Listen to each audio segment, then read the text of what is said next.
नमस्कार प्राइम समाचारमा स्वागत छ। म शशि नेपाल र म रोहन श्रेष्ठ। सुरु गरौँ अहिलेसम्मका प्रमुख समाचारबाट।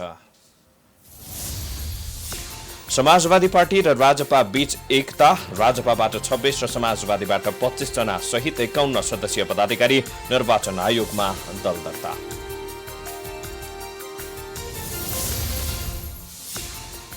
नेपालमा आइतबार 213 जनामा कोरोना संक्रमण पुष्टि। कुल संख्या 3448, 467 जना उपचारपछि डिस्चार्ज। लकडाउनको 76औं दिनसम्म आइपुग्दा उल्लङ्घन तीव्र। सवारी साधनको चाप बढ्दो। दैनिक उपभोग्य वस्तुका पसलदेखि सुपरमार्केटसम्म दिनैभर खुल्ला।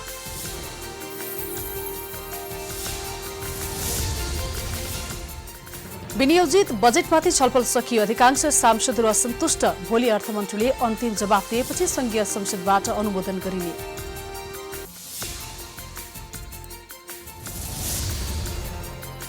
कोरोनाको पीसीआर विधिबाट गरिने परीक्षणको दायरा अझै बढेन।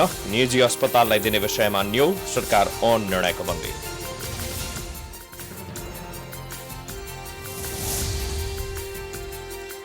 कोभिड-19 को उपचार दर आफ्नो देशभित्र 94% पुगेको चीनको दावी। विश्वभरि सहायता पठाएर महामारी नियन्त्रणमा योगदान गरेको भन्दै श्वेत पत्र जारी। र नेपाल क्रिकेट संघद्वारा खेलाडीको तलब 10,000 रुपैयाँ वृद्धि गर्न आइसिसी समक्ष माग। असार 15 पछि प्रशिक्षण सुरु गर्न सरकारसँग अनुमति माग्ने निर्णय।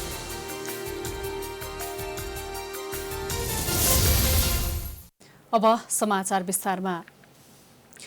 राष्ट्रिय जनता पार्टी, राजपा र समाजवादी पार्टी मिलेर बन्न लागेको जनता समाजवादी पार्टीको नेतृत्व टुङ्गो लागेको छ। दुवै दलका शीर्ष नेताहरूले केही बेर अघि निर्वाचन आयोग पुगेर नयाँ दल दर्ता गराएका हुन्। दर्शकवृन्द, यसै विषयमा थप जानकारी दिनका लागि संवाददाता जनक पण्डित निर्वाचन आयोगबाट यतिखेर प्रत्यक्ष सम्पर्कमा हुनुहुन्छ। जनकजी, हजुर साथीजी, राजपा र समाजवादी पार्टी बीचको एकता प्रक्रिया चाहिँ टुङ्गिएको हो। यहाँले भनेको चाहिँ साथीजी, राजपा र समाजवादी पार्टीको एकता प्रक्रिया टुङ्गिएको छ। हजुर, यो एकता प्रक्रिया टुङ्गिएसँगै नयाँ बनेको जनता समाजवादी पार्टीको अध्यक्षमा भन्न 2 जना रहनुभएको छ। प्रथम अध्यक्षमा महन्त ठाकुर, त्यसै गरी द्वितीय अध्यक्षमा उपेन्द्र यादव रहनुभएको छ भने त्यसरी नै वरिष्ठ नेतामा बाबुराम भट्टराई, अशोक राई र राजेन्द्र महतो गरी 5 सदस्यीय भन्न अहिलेको यो नयाँ कार्य समिति सहित उहाँहरूले आफ्नो दर्ता प्रक्रिया ल्याएर निर्वाचन आयोगबाट उहाँहरू फर्किसक्नु भएको अवस्था छ सचिवजी। हजुर हजुर जनकजी, नयाँ दलको नेतृत्व र संरचनाको विषयमा यहाँलाई थप जानकारी के छ? पदाधिकारीको विषयमा पनि जानकारी के छ यहाँलाई जानकारी? मैले अघि पनि भने सचिवजी, जम्मा 53 सदस्यीय केन्द्रीय पदाधिकारी अहिले टुङ्गो लागेको छ। हजुर, जसमध्येबाट 26 जना राजपा र 25 जना समाजवादीबाट छन् भने यो 5 जना अघि मैले नाम लिएँ उहाँहरू सहित 56 सदस्यीय नयाँ पदाधिकारी सहितको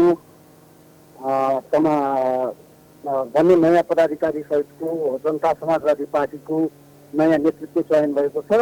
र आधिकारिक रूपमा आजैदेखि भनौँ यस दलले निर्वाचन आयोगमा दर्ता भएसँगै मान्यता समेत अब मान्यता प्राप्त गरेको अवस्था हो। र उहाँहरूले आफ्नो दर्ता प्रक्रिया टुङ्गाइसकेपछि बाँकी रहेका जति पनि समितिहरू छन्, चाहे केन्द्रीय समिति होस् चाहे अन्य पदाधिकारी समिति होस्, भन्न जति पनि समिति हुन्छन् ती सबै समितिमा उहाँहरूले समान रूपमा चाहिँ सहभागिता जनाउने किसिमले सहमति भएको भनेर हामीलाई जानकारी गराउनु भएको छ। हजुर जनकजी, आज जसरी चाहिँ समाजवादी पार्टी र राजपा पार्टी बीचको एकता प्रक्रिया पछि चाहिँ अब तेस्रो शक्ति बन्नेछ भनेको छ, यसले नेपाली राजनीतिमा चाहिँ अथवा संसदमा कस्तो प्रभाव पार्ने देखिन्छ? यहाँले भनेपछि सचिवजी, अहिले हामीले पनि त्यो प्रश्न गर्दा उहाँहरूको भनौँ न अब दुवै पार्टी गरेर करिब 1 जना सदस्य अहिले जो हाम्रो राम 1 जना जो भन्न सदस्य अहिले पनि जो कैलालीबाट निर्वाचित हुनुहुन्छ चौधरी रेशम चौधरी सहित उहाँहरूको सांसदमा 18 जना सदस्य पुग्ने रहेछ। त्यसबाहेक पनि उहाँहरूले भनौँ न अब दलहरू त्यसै गरी गएर जो टुक्राटाक्रामा रहनु भएका दलहरूलाई समावेश गरेर लाने हेतुले नै म प्रधानमन्त्री भइसकेको मान्छे, मलाई पद किन चाहियो भनेर आफू वरिष्ठ नेता भएको पनि डाक्टर बाबुराम भट्टराईले त्यहाँ बताइरहनु भएको थियो शशीजी। यसले पनि के स्पष्ट हुन्छ भनेपछि जुन जनता समाजवादी पार्टी त्यही अनुरूप र अहिले भएको जुन एकता सँगसँगै अघि बढ्ने हो भने साँच्चीकै पनि तेस्रो ठुलो शक्तिका रूपमा संसदमा स्थापित हुने पक्की जस्तै छ शशीजी। हस् जनकजी, यहाँलाई जानकारीका लागि धेरै धेरै धन्यवाद। यतिखेर हुनुहुन्थ्यो संवाददाता जनक पण्डित। आज राजपा र समाजवादी पार्टी बीच एकता भएको छ, यसै विषयमा निर्वाचन आयोगबाट हामीलाई प्रत्यक्ष जानकारी गराउँदै हुनुहुन्थ्यो। अब बाँकी प्रसङ्ग। नेपालमा आइतबार थप 213 जनामा कोरोना संक्रमण पुष्टि भएको छ। यो सँगै नेपालमा कोरोना संक्रमितको संख्या 3448 पुगेको छ। अहिलेसम्म प्रदेश 1 मा 359, प्रदेश 2 मा 1161, बागमती प्रदेशमा 92, गण्डकी प्रदेशमा 111, प्रदेश नम्बर 5 मा 1081 जना र कर्णाली प्रदेशमा 633 जना रहेका छन् भने सुदूरपश्चिम प्रदेशमा 111 जना संक्रमित रहेका छन्। अहिलेसम्म 7 प्रदेशका 71 जिल्लामा संक्रमण फैलिएको मन्त्रालयका प्रवक्ता विकास देवकोटाले जानकारी दिनुभयो।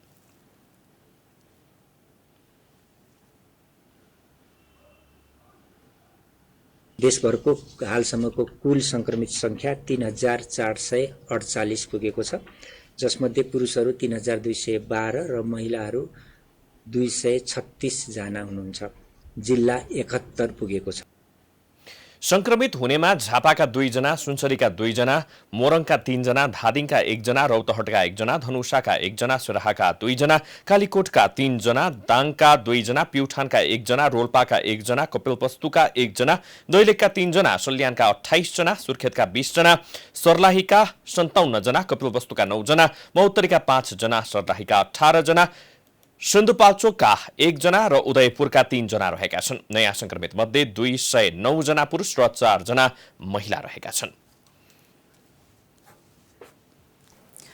विश्वभर महामारीका रूपमा फैलिएको कोरोना भाइरसको संक्रमण फैलिन नदिन सरकारले लागू गरेको लकडाउनको आज 76औं दिन हो। अहिले 8औं चरणको लकडाउन चलिरहेको छ। यतिका दिनसम्म लकडाउनलाई निरन्तरता दिँदा पछिल्लो समय लकडाउन कार्यान्वयन भएको भने पाइँदैन। कोरोना भाइरस नियन्त्रण गर्ने उद्देश्यले पहिलो पटक चैत 11 गते बिहान 6 बजेदेखि चैत 18 गते बिहान 6 बजेसम्म लकडाउन घोषणा गरेको थियो। तर संक्रमितको संख्या दिन प्रतिदिन वृद्धि भएसँगै लकडाउनको अवधि क्रमशः चरणबद्ध रूपमा बढाउँदै लगेको छ। दोस्रो, तेस्रो, चौथो, पाँचौं, छैठौं, सातौं हुँदै अहिले 8औं चरणमा ज्येष्ठ 32 सम्म लकडाउन गर्ने घोषणा गरेको हो। तर पछिल्लो पटक लकडाउनको उल्लङ्घन हुँदै आएको छ। सडकमा सवारी साधनको संख्यामा पनि वृद्धि भएको छ।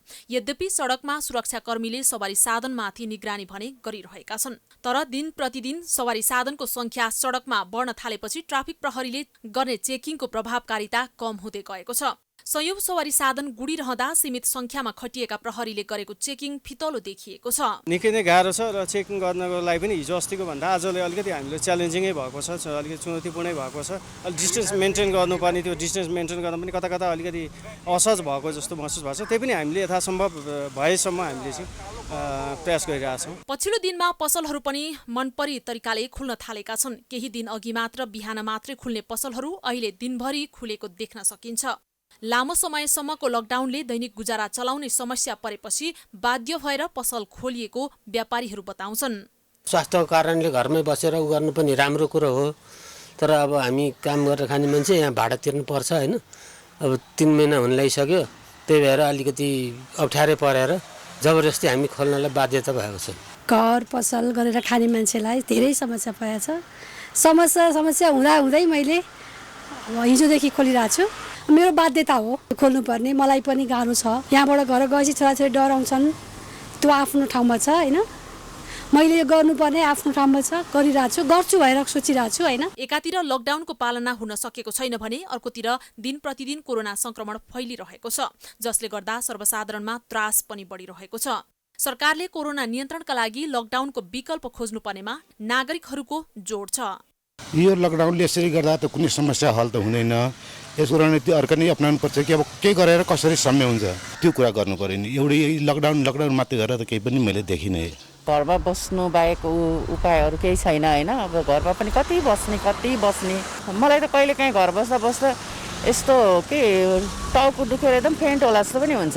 लकडाउन मात्र गरेर नि भएन, अब लकडाउन खोलिदियो भने चाहिँ हामी आफै सचेत भएर हिँड्नुपर्छ। अब कोरोना भाइरसको महामारी फैलिँदै जाने क्रममा 13 जनाको मृत्यु समेत भइसकेको छ भने संक्रमितको संख्या 3500 पुग्न लागिसकेको छ।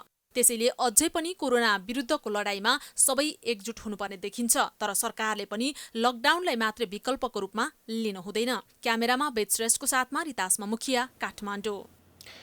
लकडाउनकै अवधिमा पनि राजधानीमा रहेका सुपरमार्केटहरू सञ्चालन भइरहेका छन्। सबैभन्दा धेरै शाखा विस्तार भएको भातभटेनी सुपरमार्केटले सेवा दिइरहेको छ। तर कोरोनाको जोखिम कम गर्नका लागि अपनाउनु पर्ने सामाजिक दूरीको मापदण्ड पालनामा भने ध्यान नदिएको पाइएको छ। लकडाउन खुकुलो बनाउने विषयमा छलफल गरिरहेको छ, तर ठोस निर्णय भएको छैन। यसअघि उद्योग, कृषि र निर्माणसँग सम्बन्धित क्षेत्र आंशिक रूपमा सञ्चालन गर्ने निर्णय भने भइसकेको थियो। यद्यपि पछिल्लो समय भने लकडाउन अझै खुकुलो बनाउने चर्चा चलिरहेको छ। तर चर्चाकै बीच काठमाडौँका सुपरमार्केटहरू पनि सञ्चालन भइरहेका छन्। उपभोक्ताको आवश्यकतालाई मध्यनजर गर्दै सुपरमार्केटहरू सञ्चालन भएको भनिए पनि कोरोना भाइरसको संक्रमणप्रति भने सचेत भएको पाइँदैन। काठमाडौँ उपत्यका लगायत मफस्सलमा पनि शाखा विस्तार गरेको भातभटेनी सुपरमार्केटले सेवा दिन थालेको 1 महिनाभन्दा बढी भइसकेको छ। अहिले पनि बिहानदेखि बेलुकासम्म काठमाडौँमा रहेका भातभटेनीका सुपरमार्केटहरू खुल्ला गरिएको छ। तर सुपरमार्केटभित्र गइसकेपछि कोरोना संक्रमणबाट जोगिनका लागि अपनाउनु पर्ने सामाजिक दूरीप्रति भने व्यवस्था गरिएको उपभोक्ता बताउँछन्। त्यो चाहिँ आफूले गर्ने हो, त्यो भित्रबाट गर्ने होइन। आफूले चाहिँ सामाजिक दूरी चाहिँ आफूले मिलाउने हो। 1 मिटरको दूरीमा सबैले त्यो गरेर गर्ने हो। सुपरमार्केटले पछिल्ला दिनमा बिना कारण विभिन्न वस्तुको मूल्य पनि बढाएको उपभोक्ताको गुनासो छ। लकडाउनकै बेला वैशाख पहिलो सातादेखि खुकुलो भातभटेनीले त्यस बेला नै मूल्य बढाएको थियो। छैन त्यस्तो भित्र त, यहाँ बाहिर चाहिँ थियो कि भित्र चाहिँ छैन। पहिला चाहिँ बढी पैसा ल्याएको थियो, अहिले चाहिँ छैन। पहिला भन्नाले त्यो 1.5-2 महिना अगाडि चाहिँ बढी लिनु भएको थियो, अहिले चाहिँ छैन। कोरोना भाइरसको संक्रमण रोकथामका लागि सरकारले गत चैत्र 11 देखि गरेको लकडाउनको अवधि निरन्तर थप्दै लगेको छ। संक्रमणको जोखिम पछिल्ला दिनमा झन बढिरहेको छ। यस्तो अवस्थामा अत्यावश्यक सेवा तथा दैनिक उपभोग्य वस्तु किनमेलका लागि खुला गर्नु आवश्यक देखिएको छ। तर सम्भावित जोखिमबाट बच्नका लागि अपनाउनु पर्ने सचेतनाप्रति पनि व्यवसायी गम्भीर बन्नु जरुरी छ। प्राइम टाइम्स टेलिभिजनका लागि लक्ष्मी विश्वकर्माको रिपोर्ट। सरकारले कोरोना रोकथाम तथा नियन्त्रणका लागि 10 अर्ब रुपियाँ खर्च भएको विवरण सार्वजनिक गरेपछि उक्त खर्च कहाँ भयो भनेर नागरिकले प्रश्न उठाएका छन्। स्वास्थ्य सामग्री खरिद गर्न, राहत बाँड्न र क्वारेन्टिन बनाउन यो रकम खर्च भएको सरकारको दाबी छ। तर 10 अर्बको हिसाब किताबप्रति कसैले पनि विश्वास गर्न सकेका छैनन्। तथा नियन्त्रण उच्चस्तरीय समन्वय समितिका अनुसार कोरोना रोग नियन्त्रण तथा रोकथामका लागि संघ, प्रदेश र स्थानीय तहले गरेर कुल 987 करोड रुपियाँ खर्च भएको छ। जसमध्ये संघीय सरकारले 6 अर्ब 3 करोड, प्रदेश सरकारले 1 अर्ब 8 करोड र स्थानीय तहले 2 अर्ब 76 करोड रुपियाँ खर्च गरेका छन्। सरकारले खर्च गरेको रकममा सबैभन्दा बढी स्वास्थ्य सामग्री किन्न, त्यसपछि राहत र क्वारेन्टिनमा पैसा सकिएको छ। कोरोना रोग रोकथाम तथा नियन्त्रणका लागि संघीय सरकारले 6 अर्ब 3 करोड रुपियाँ खर्च गरिसकेको छ। संघीय सरकारले खर्च गरेको 6 अर्ब 3 करोड रकम मध्ये अधिकांश रकम औषधि तथा औषधिजन्य उपकरणमा खर्च गरिएको हो। पीसीआर मेसिन, किट, आरडीटी किट, पीपीई, प्रोटेक्टिभ चस्मा, पन्जा, बुट आदिमा यो रकम खर्च भएको सरकारको दाबी छ। त्यो बाहेक भारतबाट खरिद गरी ल्याइएको औषधि आदि पनि त्यसैमा समावेश भएको छ। यतिका धेरै रकम स्वास्थ्य सामग्री खरिदमा खर्च भएको दाबी गरे पनि मान्छे मरेपछि मात्रै कोरोना परीक्षण हुने अवस्था छ। परीक्षणको दायरा फराकिलो हुन सकेको छैन भने क्वारेन्टिनमा बसेकाहरूको बेलामा कोरोना परीक्षण गरिएको छैन। कयौं स्वास्थ्यकर्मीले अझै स्वास्थ्य सामग्रीको अभावका बीच काम गरिरहेका छन्। संघीय सरकार बाहेक प्रदेश सरकार र स्थानीय तह मार्फत भएको अधिकांश खर्च राहत तथा क्वारेन्टिनको निर्माणमा खर्च भएको छ। संघीय सरकारको दाबी अनुसार प्रदेश सरकारले गरेको 1 अर्ब 8 करोड र स्थानीय तहले गरेको 2 अर्ब 76 करोड खर्च मध्ये केही स्थानमा केही सामान्य पूर्वाधार निर्माणमा खर्च भएको भए पनि अधिकांश खर्च भनेको राहत वितरण र क्वारेन्टिन निर्माणमै खर्च भएका छन्। राहत र क्वारेन्टिन बनाउन बचाउन सरकारले यति ठूलो रकम खर्च गरे पनि 1.5 महिना अघि एकपटक 5 किलो चामल र 1 किलो दाल बाहेक अहिलेसम्म कुनै राहत बाँडिएको छैन। त्यो सीमित व्यक्तिलाई मात्रै बाँडिएको थियो। क्वारेन्टिनको अवस्था त झनै हेरि नसक्नुको बिजोग छ। न सामाजिक दूरी कायम, न स्वास्थ्य सतर्कता, अनि खानपानको व्यवस्था पनि दयनीय छ। सरकारले एकमुष्ट रूपमा 10 अर्ब रकम सार्वजनिक गरे पनि प्रत्येक सामान किन्दा र बनाउँदा कति रकम खर्च भयो भनेर विवरण सार्वजनिक गरेको छैन। समाचारको सिलसिला जारी छ, हामी विश्रामपछि आउँछौं।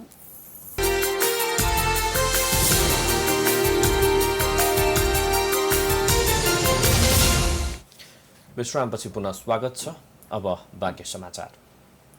अन्तर्जातीय प्रेम सम्बन्धका विषयमा रुकुमको चौरजहारी नगरपालिका 8 सुतीमा भएको घटनाको दोषी उन्मुक्ति दिन नहुने भन्दै संयुक्त राजनैतिक दलित संघर्ष समितिले आइतबार पनि काठमाडौँमा प्रदर्शन गरेका छन्। रुकुमको चौरजहारी नगरपालिका 8 सुतीमा जाजरकोटको भेरी नगरपालिका 4 का दलित युवालाई गाउँलेले लखेटेपछि भेरी नदीमा परेर मृत्यु भएको घटनाको दोषीलाई कडा कारबाही गर्नुपर्ने भन्दै समितिले माइती घरमा बृहत प्रदर्शन गरेका हुन्।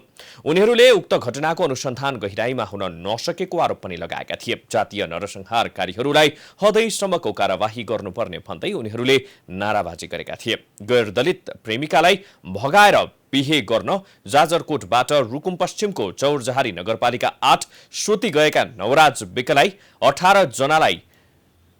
विकसहित 18 जनालाई स्थानीयले कुटपिट गरेका थिए। त्यसमा नवराज सहित 6 जनाको ज्यान गएको थियो।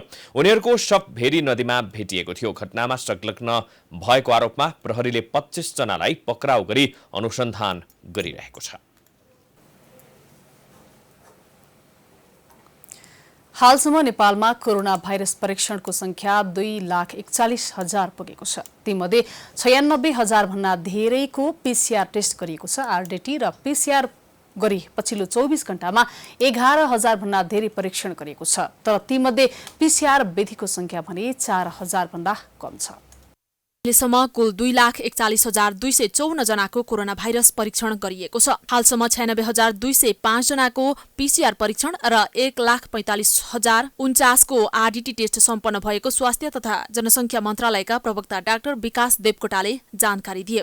पछिल्लो 24 घण्टामा 3,728 वटा पीसीआर परीक्षण भएको छ भने आरडीटी विधिबाट 7,614 वटा परीक्षण भएको छ। दुवै विधि गरेर पछिल्लो 24 घण्टामा 11,342 वटा परीक्षण भएको छ।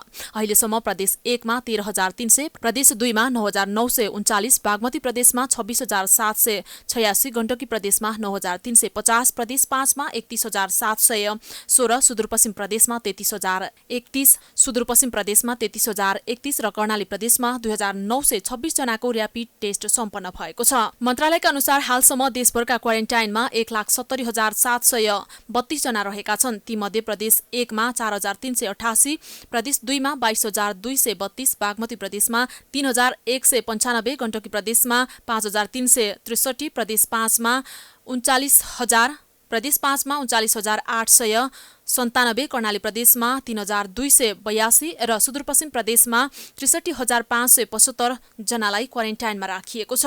आइतबार साँझ 5 बजेसम्म प्रदेश 1 मा 168, प्रदेश 2 मा 974, बागमती प्रदेशमा 57, गण्डकी प्रदेशमा 108, प्रदेश 5 मा 944, कर्णाली प्रदेशमा 621 र सुदूरपश्चिम प्रदेशमा 96 जना संक्रमितको आइसोलेसनमा उपचार भइरहेको छ।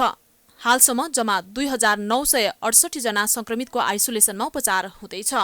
त्यसैगरी अहिलेसम्म 467 जना उपचारपछि निको भएर डिस्चार्ज भएका छन्। अहिलेसम्म डिस्चार्ज हुनेहरूमध्ये प्रदेश 1 मा 91, प्रदेश 2 मा 186, बागमती प्रदेशमा 32, गण्डकी प्रदेशमा 3, प्रदेश 5 मा 133, कर्णाली प्रदेशमा 9 र सुदूरपश्चिम प्रदेशमा 13 जना रहेका छन्। पुरुष 379 र महिला 68 जना उपचारपछि निको भएर घर फर्किएका छन्। पछिल्लो 24 घण्टामा 100 जना निको भएर घर फर्किएका छन्। विनियोजित बजेटमाथि प्रतिनिधि सभामा छलफल सम्पन्न भएको छ। छलफलका क्रममा अधिकांश सांसदहरूले बजेटको आलोचना गरेका छन्। सत्तारूढ दलकै सांसदहरूले पनि बजेटप्रति सकारात्मक देखिएका थिएनन्। कतिपय सांसदहरूले कालापानी, लिपुलेक र लैम्पियाधुरा भारतीय अतिक्रमणबाट फिर्ता ल्याउने विषयमा बजेट विनियोजन किन गरिएन भनेर प्रश्न पनि गरेका थिए। सत्तारूढ नेकपाका स्थायी समिति सदस्य एवं सांसद भीम रावलले सरकारले ल्याएको बजेट संविधानको लक्ष्य र नेकपाको नीति विपरीत रहेको बताउनु भएको छ।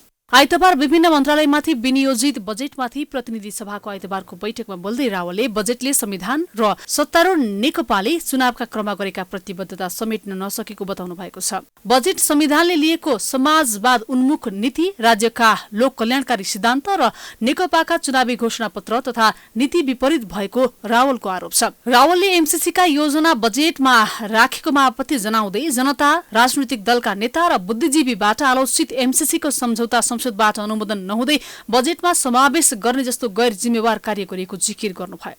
बजेटमा भारतीय अतिक्रमणमा परेका भूमिमा नेपालले आफ्ना संरचना निर्माण गर्नका लागि कुनै पनि बजेट तथा कार्यक्रम विनियोजन नगरेको रावलको भनाइ थियो। नेपालको संविधानमा राज्यका नीतिहरू उल्लेखित राष्ट्रिय सुरक्षा प्रणालीको विकास तथा राष्ट्रिय सुरक्षा नीतिका आधारमा सुरक्षा विषयलाई सबल तुल्याउने कुनै कार्यक्रम मैले देखिनँ।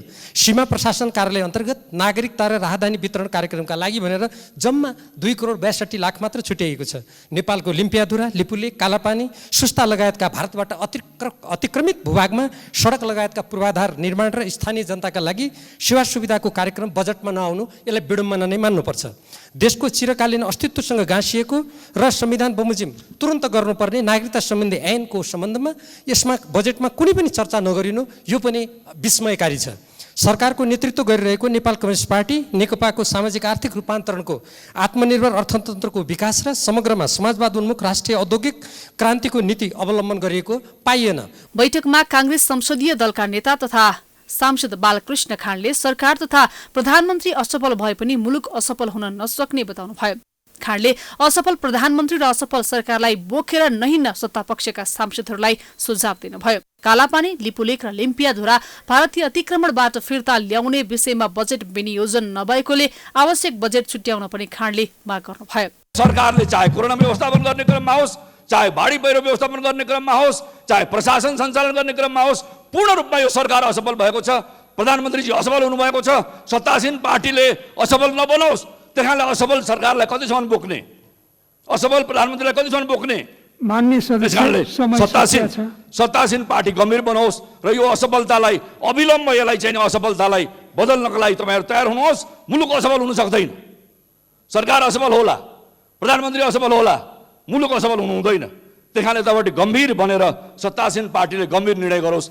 अन्य सांसदहरूले कोरोना संक्रमणका कारण आर्थिक क्रियाकलाप ठप्प रहेका बेला बजेटले क्षतिको अनुमान गर्दै सम्भावित आर्थिक अवस्थाको सही मूल्याङ्कन गर्न नसकेको आरोप लगाएका छन्। कांग्रेस सांसद प्रकाश मानसिंह, गगन थापा, डाक्टर नारायण खड्का, नेपाल मजदुर किसान पार्टीका प्रेम सुवाल, राप्रपाका राजेन्द्र लिङदेन, राजपा समाजवादीका अनिल झा लगायतले बजेटका कमजोरी औँल्याउँदै सरकारको विरोध गरेका हुन्।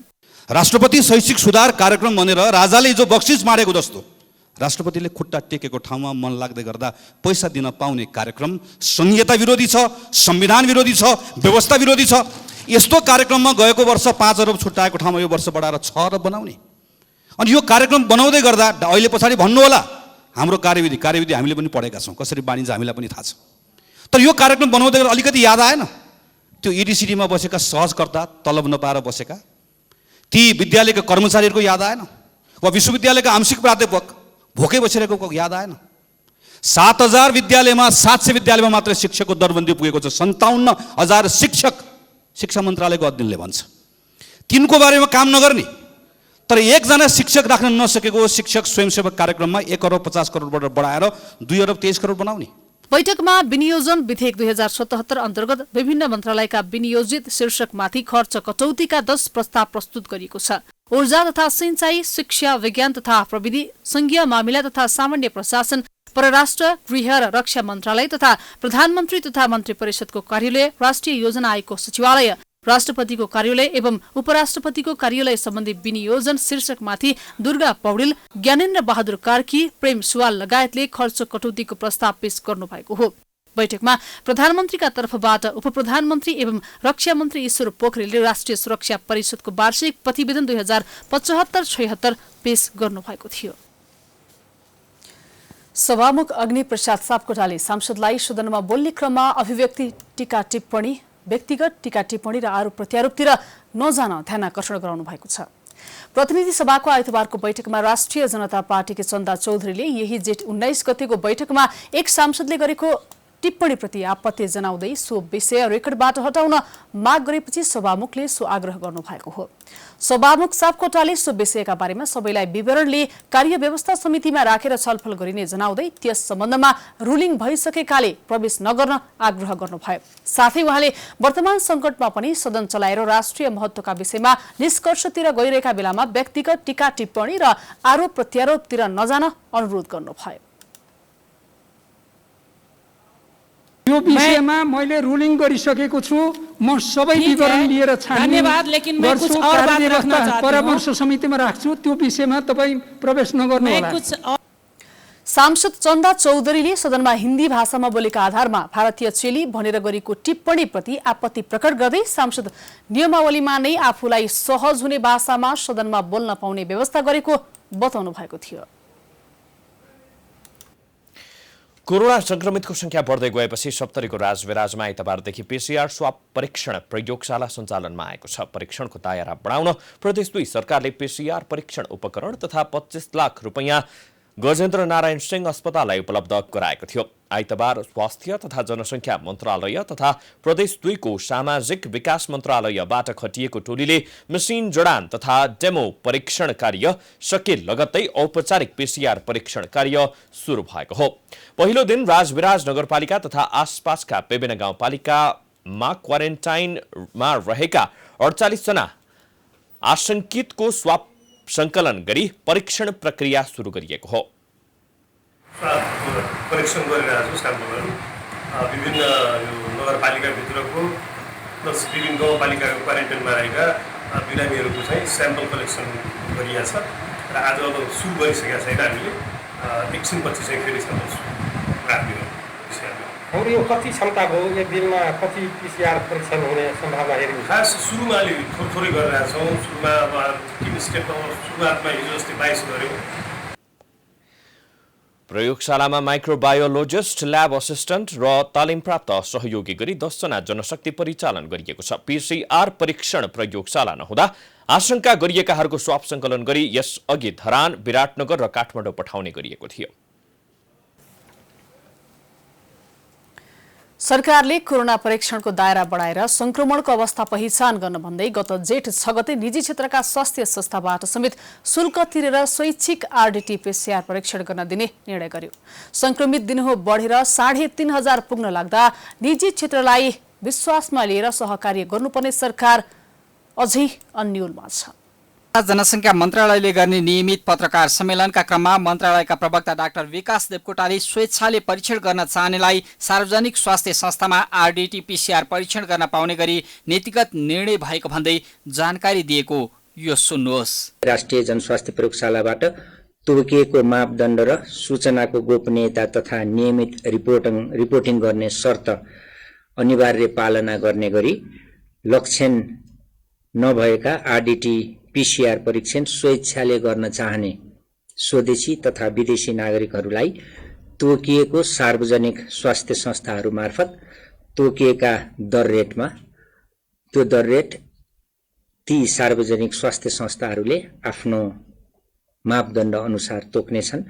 ती तोकिएका दर रेटमा परीक्षण सशुल्क उपलब्ध गराउने नीतिगत निर्णय गरिएको छ। पीसीआर परीक्षणको दायरा बढाउन भन्दै गरिएको यो घोषणाले समर्थन भन्दा बढी आलोचना पाएपछि उनी प्रवक्ता देवकोटाले परीक्षण अनुमतिबारे निर्णय भए पनि मूल्य निर्धारण र स्पष्ट कार्ययोजना पछि मात्रै प्रक्रिया अघि बढ्ने बताएका थिए। तर देशमा कोरोना संक्रमण दैनिक संयोगको संख्याले बढेर 3500 हाराहारी पुग्दा समेत परीक्षणको दायरा बढाउने प्रक्रिया अघि बढेको छैन। राज्य, नागरिक, निजी क्षेत्र सबैसँग हातेमालो गरेर कोरोना महामारीको अवस्था पहिचान गर्दै रोकथाममा लाग्नुपर्नेमा सरकार अझ पनि कोरोना परीक्षणका लागि निजी क्षेत्रसँग हातेमालो गर्न कन्जुस्याइ गरिरहेको छ।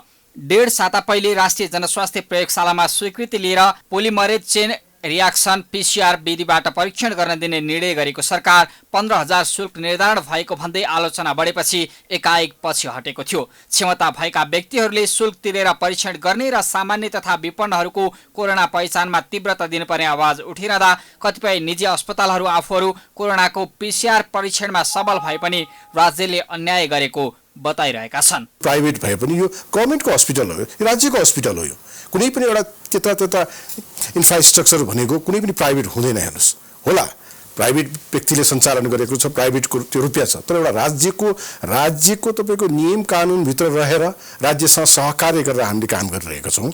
र आजसम्म कुनै पनि हामीले आज मात्रै जब कोरोनाको भयो भनेर एउटा राज्यले हामीलाई निर्देशन दियो त्यो बेलादेखि नै हामीले काम गरिरहेका छौँ। स्वास्थ्य मन्त्रालयले नियमित रूपमा आयोजना गर्ने पत्रकार सम्मेलनमा नै राष्ट्रिय जनस्वास्थ्य प्रयोगशालाकी प्रमुख डाक्टर रुना झाले निजी अस्पताललाई PCR परीक्षणका लागि अनुमति दिनेबारे निर्देशिका बन्ने क्रममा रहेको बताएकी थिइन्। हामीले उनै राष्ट्रिय जनस्वास्थ्य प्रयोगशालाकी प्रमुख झालाई PCR परीक्षण निजीलाई दिनेबारे के हुँदैछ भनेर जानकारी लिएका छौँ। यो सुनौ। आरटीटी दिइसकेका छौँ। आरटीटी त जमाना भइसक्यो। आरटीटी गरिरहनु भएको छ। अब त्यो सर्वोच्चले के रोक लगाएर त्यो होल्डमा होला। PCRको पनि तयारी भइरहेछ, कार्यविधि बनिरहेछ। अर्को हप्तादेखि भन्छ अर्को हप्तादेखि निजीले पनि गर्न पाउँछ हैन त? कोरोना पहिचान भएको 5 महिना बढी भएको छ। संक्रमणले गति लिन थालेको पनि 3 महिना बित्न थाल्यो। तर यो बीचमा विश्वासिलो नमानिएको र्यापिड किटको टेस्ट 1,45,049 पुग्दा PCR परीक्षण बल्ल 96,205 पुगेको छ। तर कोरोना जाँचको दायरा बढाएर संक्रमणको अवस्था पहिचान गर्नुपर्नेमा सरकार निजी क्षेत्रलाई अनुमति दिने कि नदिने भन्नेमै अल्झिएको छ।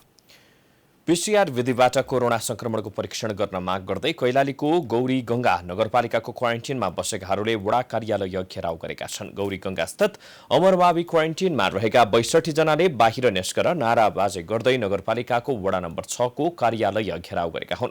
आन्दोलनमा उत्रिएका मध्ये 7 जनाको RDT विधिबाट गरेको परीक्षणमा पोजिटिभ रिपोर्ट आएको थियो। आन्दोलनमा उत्रिनेहरूले लामो समयसम्म क्वारेन्टिनमा बसिरहे पनि संक्रमण पत्ता लगाउन PCR विधिबाट परीक्षण नगरेको भन्दै आन्दोलन गरेको बताएका छन्। उनीहरूले RDT विधिको परीक्षणमा आफूहरूलाई विश्वास नभएको बताएका छन्। क्वारेन्टिनमा बसेका सबैले 14 दिन पूरा गरिसकेका छन्। क्वारेन्टिनमा बसेका सबै भारतबाट आएका हुन्। 2 महिनासम्म पनि PCR परीक्षण नहुँदा आन्दोलन गर्नु परेको उनीहरूको भनाइ छ। RDT विधिको परीक्षणमा विश्वास नभएका कारण PCR परीक्षण गर्न उनीहरूले माग गरेका हुन्। उता प्रदेश सरकारले 5 दिनसम्म PCR को लागि स्वाब नलिन निर्देशन दिएको छ।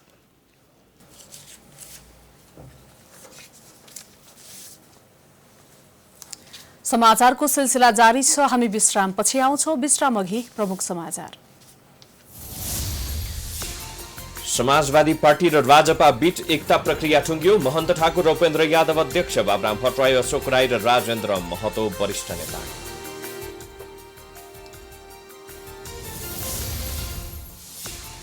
नेपालमा आइतबार 213 जनामा कोरोना संक्रमण पुष्टि। कुल संख्या 3,448, 467 जना उपचारपछि डिस्चार्ज। लकडाउनको 76औं दिनसम्म आइपुग्दा उल्लङ्घन तीव्र। सवारी साधनको चाप बढ्दो। दैनिक उपभोग्य वस्तुका पसलदेखि सुपरमार्केटसम्म दिनैभर खुला।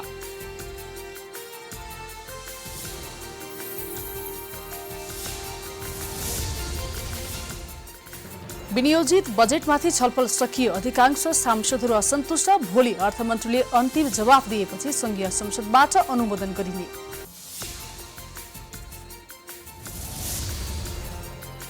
कोरोनाको PCR विधिबाट गरिने परीक्षणको दायरा अझै बढेन। निजी अस्पताललाई दिने विषयमा अन्यल सरकार निर्णयको बन्दी।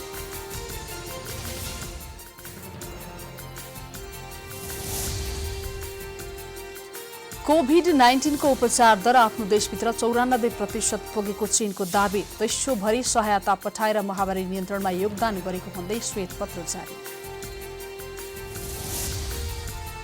रणबाल क्रिकेट संघद्वारा खेलाडीको तलब 10,000 रुपैयाँ वृद्धि गर्न ICC समक्ष माग। असार 15 पछि प्रशिक्षण सुरु गर्न सरकारसँग अनुमति माग्ने निर्णय।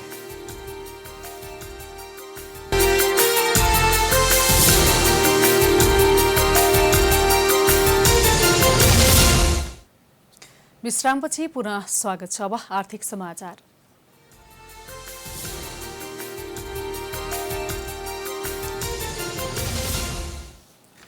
सरकारले पछिल्लो समय लिएको नीतिका कारण आगामी वर्षमा वित्तीय क्षेत्रबाट निजी क्षेत्रले पाउने ऋण घट्ने भएको छ। सरकारले नयाँ आर्थिक वर्ष 2077-78 मा वित्तीय नीति लिएसँगै निजी क्षेत्रले पाउने ऋण नपाउने र आर्थिक गतिविधि समेत खुम्चने भएको छ। कारण आर्थिक वृद्धिमा पुर्याएको असरबाट अर्थतन्त्रलाई उकास्न ऋणको माग बढ्नु जरुरी छ। तर बजेटमा गरिएको वित्तीय नीतिका कारण निजी क्षेत्रले ब्याङ्कबाट मागे अनुसार ऋण नपाउने भएका छन्। वित्तीय क्षेत्रले निक्षेप परिचालन बढाएको अवस्थामा मात्रै उनीहरूसँग ऋण दिने क्षमता विस्तार हुने गर्दछ। तर कोरोना भाइरसका कारण रेमिट्यान्स र पर्यटन व्यवसायबाट आउने आयको स्रोत समेत ठप्प भएपछि सरकारले आन्तरिक ऋण उठाउने भएकोले यस्तो अवस्था आएको हो। निक्षेप संकलन हुने मुख्य स्रोत बन्द रहेका बेला सरकारले निजी क्षेत्रमा जाने पैसा आफैले तान्ने नीति लिएको छ। यसले गर्दा उनीहरूले माग अनुसार ऋण नपाउने र आर्थिक गतिविधि समेत खुम्चिने पक्का भएको छ। सरकारले चालू आर्थिक वर्षमा 1 खर्ब 95 अर्ब रुपैयाँ आन्तरिक ऋण उठाइसकेको छ। यो भनेको वित्तीय क्षेत्रमा भएको निक्षेपबाट उठाउने ऋण हो। आगामी आर्थिक वर्ष सरकारले लक्ष्य बढाएर 2 खर्ब 25 अर्ब पुर्याएको छ। ऋण सहायता परिचालन गर्दा पनि अपुग हुने खुद रु 2 खर्ब 25 अर्ब आन्तरिक ऋणबाट बेहोरिनेछ। चालू वर्ष राष्ट्र ब्याङ्कले ऋण विस्तार 21% गर्ने नीति सरकारले लिएको छ। तर ऋणको विस्तार 13.35% मात्रै रहेको छ। निक्षेप 12.44% मा बढेको छ। गत वर्षको तुलनामा बाँकी अवधिमा सरकारी खर्च केही बढेर निक्षेप वृद्धि 16% हुन सक्ने अनुमान गरिएको छ भने ऋण 15% कै हाराहारीमा रहने समेत अनुमान गरिएको छ। सरकारले लगाएको लकडाउन अघि नै ब्याङ्कमा निक्षेप र ऋणको विस्तार सुस्त हुन पुगेको थियो। व्यवसायबाट ऋणको माग नहुँदा आर्थिक गतिविधि खुम्चिएर आर्थिक वृद्धि दर ओह्रालो लाग्ने निश्चित भएको छ। आर्थिक गतिविधि खुम्चिएपछि योजना आयोगले त्रैमासिक रूपमा प्रकाशित गर्ने आर्थिक वृद्धि दर समेत सार्वजनिक नगरी बसेको छ। राष्ट्र ब्याङ्कले ऋण विस्तारको लक्ष्य 21% राख्ने गरेको छ। यही अनुसार वृद्धि दर लक्ष्य राख्यो भने वित्तीय क्षेत्रबाट 5.5 खर्ब रुपैयाँ हाराहारी ऋण जानुपर्ने हुन्छ। ऋणको मुख्य स्रोत निक्षेप नै हो। निक्षेप 100 रुपैयाँ उठाएर 80 रुपैयाँ मात्रै लगानी गर्न पाइने व्यवस्था रहेको छ। यसो हुँदा ब्याङ्कहरूले 7 खर्ब हाराहारी निक्षेप परिचालन गर्नुपर्ने हुन्छ। कुनै पनि माध्यमबाट नेपाल राष्ट्र ब्याङ्कमा पैसा पुग्नु भनेको एक हिसाबले पैसाको मृत्यु नै भएको मानिन्छ। निजी क्षेत्रको साटो सरकारी खातामा पैसा जम्मा हुँदा त्यहाँ पैसाको मृत्यु हुने गर्दछ। केही गरी कोभिड-19 को असर हटेर आर्थिक गतिविधि बढ्यो भने आन्तरिक ऋण उठाउनु पर्दैन कि भन्नेमा सरकारका अधिकारीहरू पनि आशावादी देखिएका छन्। प्राइम टाइम्स टेलिभिजनका लागि रोशन कार्कीको रिपोर्ट। अब अन्तर्राष्ट्रिय समाचार।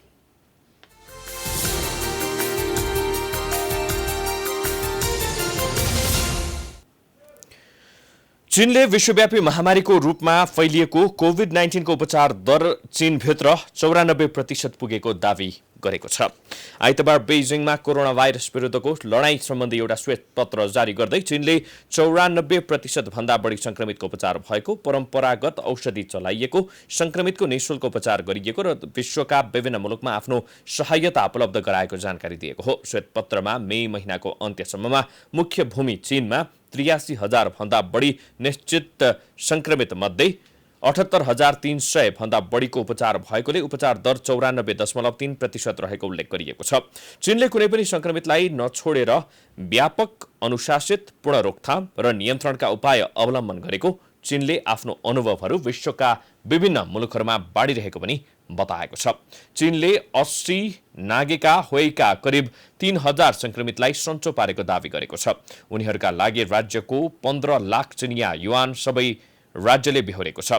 चिकित्सकहरूको दृढता, पर्याप्त मेडिकल उपकरण, औषधि लगायतका कारण यो सम्भव भएको चीनको भनाइ छ। चीनले विश्वभरि आफ्नो सहायता पठाएर महामारी नियन्त्रणमा योगदान गरेको दावी पनि गरेको छ। मई अन्तिमसम्ममा उसको सहयोग विश्वका 150 देश र 4 अन्तर्राष्ट्रिय संगठनको हातेमालोमा भइरहेको छ। विभिन्न 27 देशमा 29 वटा मेडिकल विज्ञ समूह परिचालन गरेको छ।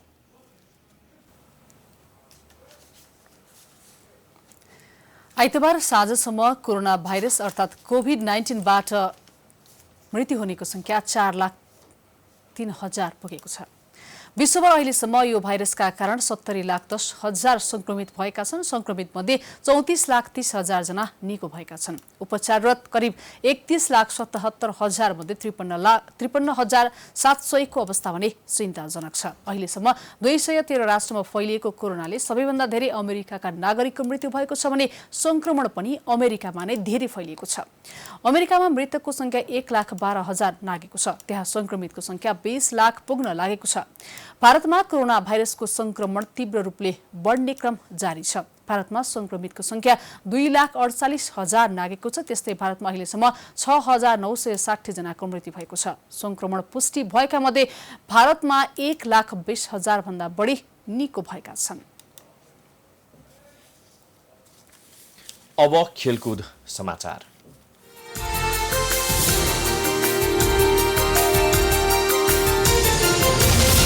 नेपाल क्रिकेट संघ क्यानले राष्ट्रिय क्रिकेट खेलाडीको तलबमा 10,000 रुपियाँ वृद्धि गर्न अन्तर्राष्ट्रिय क्रिकेट काउन्सिल आइसिसीसँग माग गर्ने निर्णय गरेको छ। क्यानको शनिबार बसेको बैठकले अहिले खेलाडीले पाउन बाँकी रहेको तलबमा हरेक ग्रेडमा 10,000 रुपियाँ बढाउन आइसिसी समक्ष प्रस्ताव गरेको हो।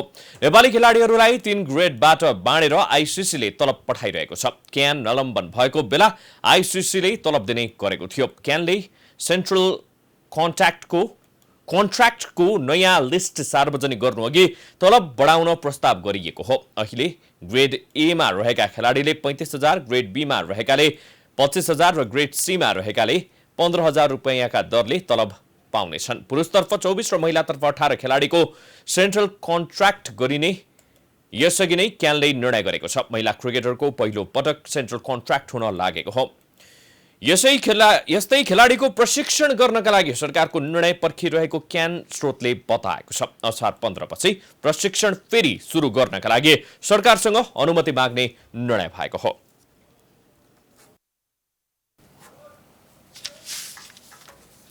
यो सँगै हामी समाचारको अन्त्यमा आइपुगेका छौं। जाँदा जाँदै प्रमुख समाचार पुनः एकपटक। समाजवादी पार्टी र राजपा बीच एकता प्रक्रिया टुङ्ग्यो। महन्त ठाकुर र उपेन्द्र यादव अध्यक्ष, बाबुराम भट्टराई, अशोक राई र राजेन्द्र महतो वरिष्ठ नेता।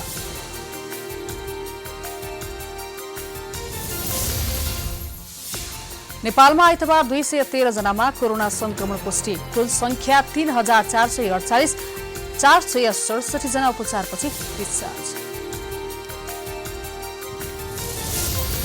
लकडाउनको 76औं दिनसम्म आइपुग्दा उल्लङ्घन तीव्र। सवारी साधनको चाप बढ्दो। दैनिक उपभोग्य वस्तुका पसलदेखि सुपरमार्केटसम्म दिनैभरि खुल्ला।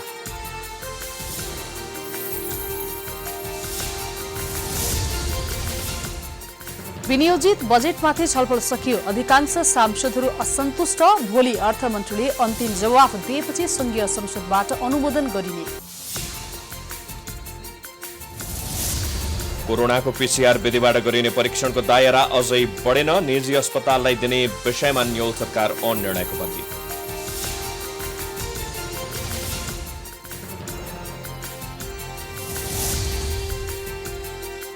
कोभिड-19 को उपचार दर आफ्नो देशभित्र 94% पुगेको चीनको दावी। विश्वभरि सहायता पठाएर महामारी नियन्त्रणमा योगदान गरेको भन्दै श्वेतपत्र जारी। नेपाल क्रिकेट संघद्वारा खेलाडीको तलब 10,000 रुपियाँ वृद्धि गर्न आइसिसी समक्ष माग। असार 15 पछि प्रशिक्षण सुरु गर्न सरकारसँग अनुमति माग्ने निर्णय।